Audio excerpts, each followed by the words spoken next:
अभिषेक को दिने चप्पल रे पिटिबे बोली जे कहिथिले से आज तांकु सार डाकी करुछंती प्रशंसा। अभिषेक शर्मा दिल्ली कैपिटल्स विपक्ष रे 135 रन रो एक चमत्कार इनिंग्स खेलिथिले, जहा परे तांको परामर्शदाता एवं गुरु युवराज सिंह तांकु सार बोली डाकी प्रशंसा करथिले।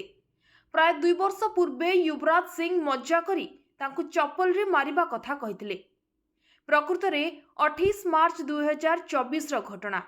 अभिषेक मुंबई इंडियंस विपक्ष रे 63 रन रे बैटिंग करुथिले एवं एक एरियल शॉट चेष्टा करिबा समय रे आउट होइथिले। युवराज रागी जाई तांकु चप्पल रे पिटिबे बोली कहिथिले। एबे तांकर शतक देखि युवराज तांकु प्रशंसा करी एक पोस्ट करिसंती।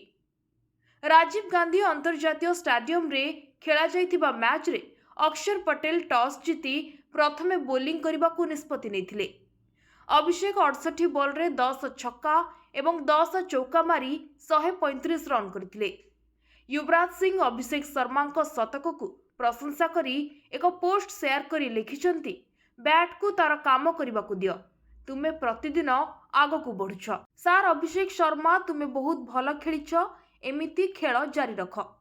अभिषेक शर्मा को तांको खेल को आहुरी मजबूत करिबारे साहाय्य करिबार श्रेय युवराज को दिया जाए। अभिषेक युवराज को जड़े मार्गदर्शक बोली मानि था।